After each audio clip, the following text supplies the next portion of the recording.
Angleterre. Deuxième volet ce soir de notre dossier sur mai 68 à Paul Strasbourg. Kobisch a retrouvé aujourd'hui des acteurs des événements de mai 20 ans après. Il raconte. Écoutez, regardez.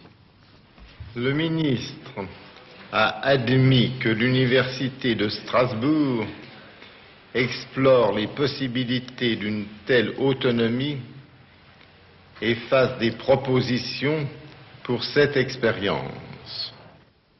Il aura fallu 6 jours et les combats sanglants de la rue Gay-Lussac pour obtenir ce résultat.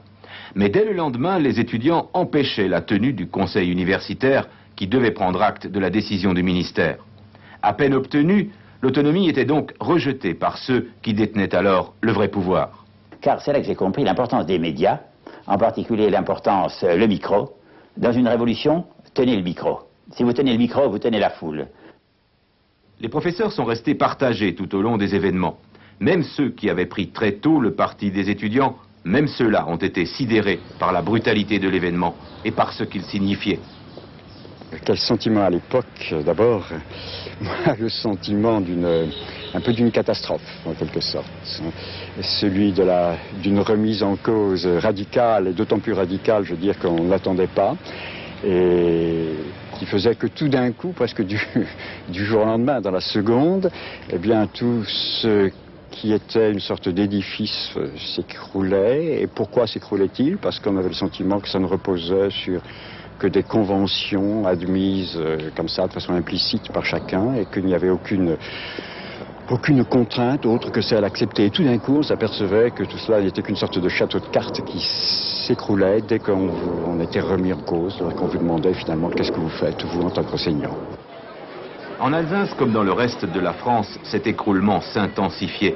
9 millions de salariés avaient cessé le travail. La paralysie du pays n'était plus interrompue que par les manifestations et les combats de rue de plus en plus durs. Le 24 mai, les pavés volaient place du Corbeau, un épisode plus symbolique que dramatique. Mais les étudiants de Strasbourg ne se fatiguaient pas d'imaginer et de réfléchir. À 2 pas du palais, la frontière se dressait comme les barreaux d'une prison ridicule.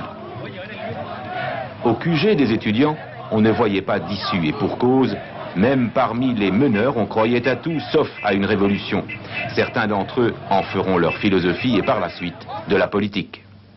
Willy Brandt avait dit un jour à propos de son fils qu'on venait d'arrêter sur les barricades à Berlin, communiste à 20 ans, social-démocrate à 40. Est-ce que c'est un peu votre destin? Écoutez, en 68, c'est vrai que j'ai participé d'assez près à ces événements et j'ai découvert la politique, à vrai dire, à ce moment-là. Je crois que sur le fond, je n'ai pas changé du tout. C'est plutôt sur l'idée que je me fais des moyens pour parvenir à ces objectifs. Quand nous chanterons le temps des cerises et guerre rossignol et merle le moqueur seront tous en fête. Voilà, et troisième volet de